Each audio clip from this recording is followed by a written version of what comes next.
નમસ્કાર દર્શક મિત્રો, તમે જોઈ રહ્યા છો ગુજરાત ન્યૂઝ લાઈવ। તારીખ 15 જાન્યુઆરી 2024 ને સોમવારના રોજ સવારે 10:30 કલાકે દાહોદ તાલુકા ભાજપ પ્રમુખ મુકેશભાઈ ખચ્ચરની ઉપસ્થિતિમાં પ્રેસ કોન્ફરન્સ યોજાઈ હતી। દાહોદ જિલ્લાના ઝાલોદ તાલુકાના લીમડી ગામ નજીક કેસર ફોર્મ આંબા બિલવાણી ખાતે 16 જાન્યુઆરી 2024 થી 21 જાન્યુઆરી 2024 સુધી એકાદશ કુંડિયા સહસ્ત્રચંડી મહાયજ્ઞનું આયોજન કરવામાં આવ્યું છે। જે મહાયજ્ઞમાં મહામંડલેશ્વર, વૃંદાવન, ઉજ્જૈન, इंदौर वगैरह भारत वर्षના વિભિન્ન તીર્થોથી શ્રી રામાનંદાચાર્ય પીઠાધીન સર્વ આચાર્ય ત્યાગી તપસ્વી સંત મહાત્મા પધારી રાષ્ટ્રમાં સુખ, શાંતિ, સમૃદ્ધિ, સદબુદ્ધિ, આરોગ્ય, બંધુત્વની દિવ્ય પ્રાર્થના કરશે। જેમાં મોટી સંખ્યામાં શ્રદ્ધાળુઓ મહાયજ્ઞમાં પધારે તેવા ભાવ સાથે પ્રેસ કોન્ફરન્સનું આયોજન કરીને વધુ માહિતી અપાઈ હતી।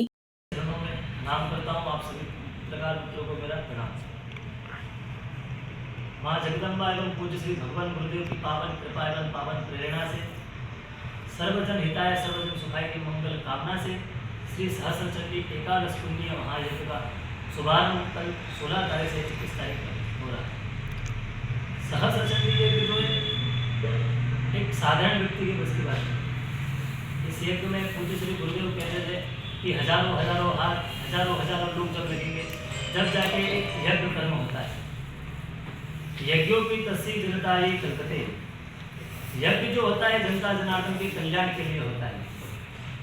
हमारे राष्ट्र का कल्याण हो, हमारा कल्याण हो, पूरे राष्ट्र का कल्याण हो, पूरे विश्व का कल्याण हो, इसी मंगल कामना के साथ हम श्री एकादश कुंडीय सहस्त्रचंडी महायज्ञ का शुभारंभ कल 16 तारीख से 21 तारीख तक कर रहे हैं। सहस्त्रचंडी महायज्ञ ऐसे हम कर नहीं सकते। कोई देश में भारी महामारी आई हो, कोई विश्व में आपत्ति आई हो, जब जाके एक सहस्त्रचंडी यज्ञ का आरंभ होता है। यज्ञ करने के लिए सबसे पहले 1108 दुर्गा सप्तशती के पाठ 7 से 8 ब्राह्मण में बैठ के 1.5 से महीने हमने रोज वहाँ पे पाठ कराए हैं। यज्ञ के भूमि पूजन में शास्त्री जी भी वहाँ पर आए हुए थे। यज्ञ का जो विषय था हमारा शुरू से भैया को मैंने मुकेश भाई को बताया था कि राष्ट्र का कल्याण के लिए अपने को एक सहस्त्रचंडी महायज्ञ करना है। भैया का पूरा सहयोग रहा, उसी में पूरा यज्ञ का हम कर रहे हैं। और हम सब में आपसे यही प्रार्थना करता हूँ कि आप सभी लोग आए, वहाँ पे यज्ञशाला को देखें, सभी क्रियाओं को देखें। आप सभी से यही अनुरोध करता हूँ कि ये क्रियाओं को, यज्ञ को आप हर घर लघु लोगों तक उसको पहुँचाएं। अपना मध्य कोई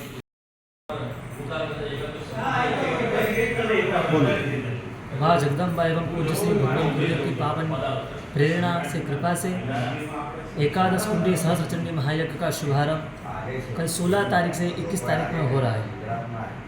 16 तारीख को प्रायश्चित कर्म, दशविधि स्नान, शोभा यात्रा, मंडप प्रवेश तथा मंडल स्थापना का क्रम कल रहेगा। दूसरे दिन मंडल पूजन, सग्रामक दुर्गा सप्तशती पाठ द्वारा हवन शाम को 6:30 बजे 7 बजे महाआरती 108 दीपक से होगी। तीसरे दिन सग्रामक दुर्गा सप्तशती पाठ द्वारा हवन तथा शाम को वही 7 बजे अपना नित्य क्रम महाआरती का रहेगा। चौथे दिवस भी वही कार्यक्रम रहेगा। मंडल पूजन, मंडप प्रवेश, ललिता सहस्रनामावली द्वारा हवन, दुर्गा सप्तशती पाठ से हवन, शाम को 7:30 बजे महाआरती। 20 तारीख को कन्या पूजन, सौभाग्यवती पूजन का प्रोग्राम रहेगा। 1108 कन्या का पूजन करने वाले हैं। सौभाग्यवती का पूजन होने वाला है और 21 तारीख को 1:30 बजे पूर्णाहुति है। आप सभी इष्ट मित्रों के साथ, अपने बंधु बांधवों के साथ पधारे, अपने संकल्प को, अपने मनोरथ को इस यज्ञ में बैठकर पूर्ण करें। આજની પત્રકાર પરિષદની અંદર આપણી વચ્ચે આપણે એક રાષ્ટ્ર કલ્યાણનું કાર્ય કરવા જઈ રહી છીએ। આપણી વચ્ચે ઉપસ્થિત આપણા યોગ્ય આચાર્ય ગણેશ ગુરુજીને આપણા માર્ગદર્શક અને આપણા વિસ્તારની અંદર કાગલાચાર્ય અને આપણા ઇલેક્ટ્રોનિક મીડિયા, પ્રેસ મીડિયાના સૌ પત્રકાર મિત્રો, દાહોદ જિલ્લાના ઝાલોદ તાલુકાના લીમડી ગામ નજીક બિલવાણી ખાતે વર્તમાન સંજોગોને ખાસ કરીને ભારત વર્ષમાં સુખ, શાંતિ, સમૃદ્ધિ અને લોક કલ્યાણ તથા શ્રીરામ મંદિર નિર્માણ હેતુ એક એકાદશ કુંડીય સહસ્ત્રચંડી મહાયજ્ઞનું આયોજન કરવામાં આવ્યું છે। તારીખ 16મી જાન્યુઆરીથી 21મી જાન્યુઆરી દરમિયાન આ યજ્ઞ 6 દિવસ યોજાવાનો છે। આ યજ્ઞમાં ગ્રહ નક્ષત્ર પ્રમાણે ભારતીય સંસ્કૃતિના આપણા 11 જેટલા યજ્ઞ ગુણ બનાવવામાં આવ્યા છે. આ યજ્ઞ દરરોજ નો સમય છે સવારે 10 કલાકથી સાંજે 3 વાગ્યા સુધી. રાત્રે 3 દિવસ 2 દિવસ 16મી તારીખે ડાયરો છે, પછી 18 તારીખે ડાયરો છે, 20મી તારીખે સુંદરકાંડ છે. રાત્રે પણ અલગ અલગ પ્રકારના કાર્યક્રમો થયા છે. યજ્ઞમાં દરરોજ 51 જેટલા જોડાઓ યજમાન તરીકે બિરાજમાન થનાર છે. યજ્ઞની શરૂઆત આ યજ્ઞ કરતા પહેલા 1001 દુર્ગા સપ્તશતીના પાઠ કરવામાં આવ્યા છે. આ યજ્ઞમાં ખાસ બનારસ ઇન્દોર ઉજ્જૈનથી પધારેલ 21 જેટલા પંડિતો પૂજા હવન કરાવનાર છે. આ યજ્ઞનું આચાર્ય પદ વેદપાઠી વિદ્વાન બ્રાહ્મણ શ્રી પ્રવીણજી પુરોહિત ઇન્દોર ઉજ્જૈનના છે, જેમના હસ્તે થવાનું છે. દાહોદ તેમજ વૃંદાવન સહિતના ઇન્દોર વૃંદાવન અલગ અલગ સંતો મહંતો મહામંડલેશ્વર આચાર્યો ત્યાં પધારીને આશીર્વચન પણ આપવાના છે, આશીર્વાદ આપવાના છે. આ 6 દિવસીય યજ્ઞમાં ગુજરાત સરકારના માન્ય મંત્રીશ્રીઓ, સાંસદ સભ્યશ્રીઓ, ધારાસભ્યશ્રીઓ, અલગ અલગ સંગઠનના યજ્ઞશાળાનો માપ, એનો પ્રવેશ દ્વાર, એની અંદર નિર્માણ થતા કુંડ, આ બધું જ શાસ્ત્રોક્ત પ્રમાણ સાથે આ બધું તૈયાર કરવાનું. અને એમને ખૂબ જહેમત ઉઠાવી. આજે તો એ તમને બિલવાણી પાસે જાણે કોઈ તપોવન જેવી જગ્યાનું સર્જન થયું છે. યજ્ઞ એટલા માટે થાય છે માનવ કલ્યાણ. યજ્ઞનો હેતુ જ છે, આ સૃષ્ટિની પ્રારંભમાં ઈશ્વરે પણ યજ્ઞ કર્યો. ગીતામાં કહું સહયજ્ઞ પ્રજા સૃષ્ટવા પુરોવાચ પ્રજાપતિ. અને ઈશ્વરે યજ્ઞ કર્યો ત્યારે આ સૃષ્ટિનું નિર્માણ થયું. અને પ્રભુએ ગીતામાં એનું પ્રમાણ છે કે ભગવાને આદેશ કર્યો દેવતાઓ અને માણસ કે દેવો અને માનવોએ સંયુક્ત રૂપે આ વિશ્વ અને સૃષ્ટિને નંદનવન જેવી બનાવવાની છે. એ ક્યારે પર દેવાન ભાવયતાને ન તે દેવા ભાવયંતો પરસ્પરમ ભાવયંત શ્રેય પરમ વાક્ય. માનવ અને દેવો પરસ્પર એકબીજાનો ભાવ સાચવશે તો શ્રેયને પ્રાપ્ત કરશે. અને એટલા જ માટે દેવોનો ભાગ દેવોને પહોંચાડવો એનું નામ યજ્ઞ. જે દેવતાઓનો ભાગ છે એ દેવો સુધી પહોંચતો થાય, દેવો પ્રસન્ન થાય. અને પ્રસન્ન થયેલા દેવો અન્નાત ભવતિ પર્જન્ય, પર્જન્ય યજ્ઞ સંભવ. અન્નથી જ આપણું પોષણ થાય છે. અન્નની ઉત્પત્તિ વરસાદથી થાય છે, પણ વરસાદનું કારણ શું છે? તો યજ્ઞ છે. યજ્ઞાત ભવતિ પર્જન્ય. એટલા માટે આ યજ્ઞ એ આપણી બહુ જ પ્રાચીન કલ્પના છે. દાહોદની ભૂમિ ઉપર મુકેશભાઈ લવાના આ યજ્ઞનો સંકલ્પ જેમને થયો છે એ વેદપાઠી બ્રાહ્મણ પ્રવીણભાઈ, આપ સૌ પીઠ અને અનુભવી પત્રકાર મિત્રો, યજ્ઞની પ્રારંભિક વાત તો મુકેશભાઈએ કરી.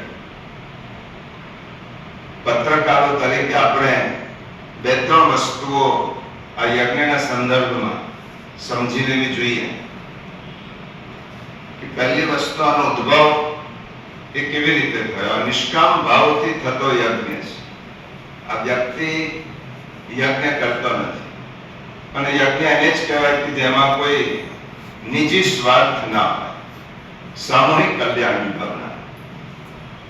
પ્રવીણભાઈ ના મનમાં એક વિચાર ઘણા વખતથી કે મારે આવો સહસ્ત્ર ચંડી યજ્ઞ દાહોદ જિલ્લાની કોઈ પવિત્ર ભૂમિ ઉપર કરવો છે. ઘણા બધાને એમને વાત કરી હશે. મુકેશભાઈની વાત કરી.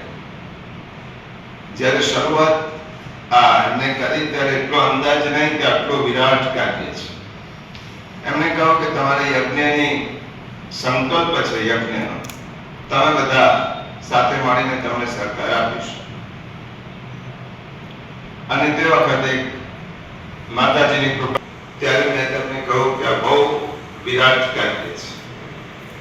તારીખ નક્કી થઈ, યોગાનો યોગ જુઓ, 15 થી 21 તારીખ એ લોકોએ જ્યારે નક્કી કરી હતી ત્યારે રામ મંદિર પ્રાણ પ્રતિષ્ઠાની તારીખ ડિક્લેર થઈ નહોતી.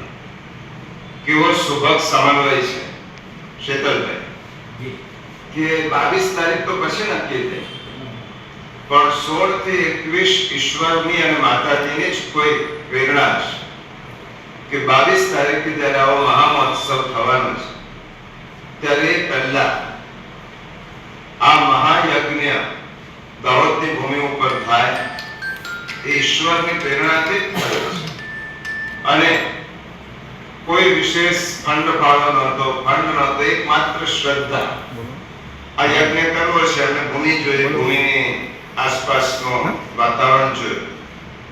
આ યજ્ઞનો આરંભ કરવાનો સંકલ્પ કર્યો. ભૂમિ પૂજન થયું ત્યારે અમે 15-20 અને પત્રકાર મિત્રો પણ એમને ઉપયોગી થશે અને તમે માર્ગદર્શન પણ આપજો કે આ રીતે કરશો તો તમે તેમાં સફળ થશો. પ્રારંભના દિવસે અને પૂર્ણાહુતિના દિવસે આપ સૌ સાદર નિમંત્રિત છો. રોજ યજ્ઞમાં કઈ વિધિ થઈ છે, તમારામાંથી એક પણ પ્રતિનિધિ પત્રકાર પ્રવીણભાઈ પાસે જશે અને છેલ્લે પૂછશે કે આજે કઈ કઈ વિધિ થઈ, એનો હેતુ શું છે અને એનું મહત્વ શું છે. હું એમ કહું છું, વિનંતી કરું છું કે તમે રોજની વિધિ અને યજ્ઞ જે રોજના ક્રમમાં થાય છે તે પણ પ્રસિદ્ધ કરશો તો આ યજ્ઞ લોકાભિમુખ થશે, સર્વજનના કલ્યાણ માટે થશે, રાષ્ટ્રના ઉત્થાન માટે થશે અને વિશેષ કરીને રામ લલ્લા જે વિરાજમાન થવાના છે નવા ભવનના મંદિરમાં, તેની પૂર્વ ભૂમિકા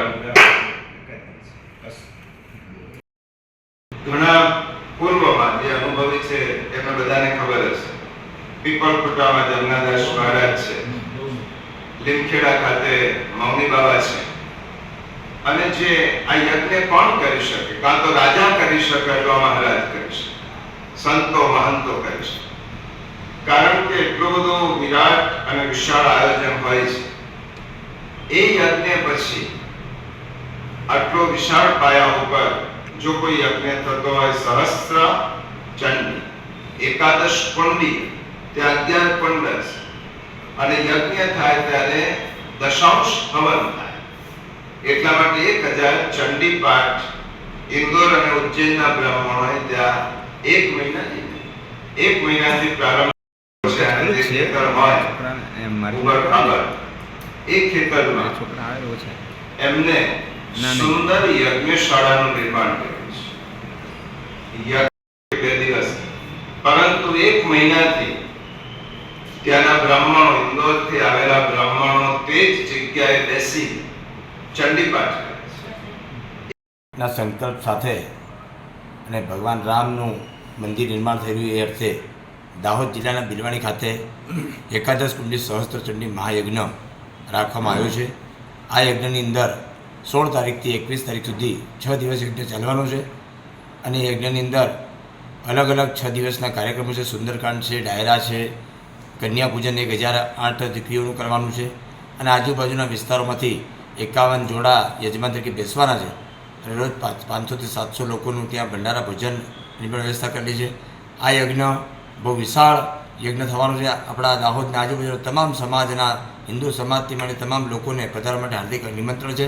વિશ્વના કલ્યાણ સાથે આ ભારત 21મી સદીમાં જે રીતે રામ રાજ્યની સ્થાપના કરવા જઈ રહ્યું છે, એમાં આ યજ્ઞ પણ એક રાષ્ટ્ર કલ્યાણ સંકલ્પ સાથે કરવામાં આવ્યો છે. આપ સૌને પધારવા માટે હાર્દિક આમંત્રણ છે. જય જય અંબે, જય જય જગદંબા.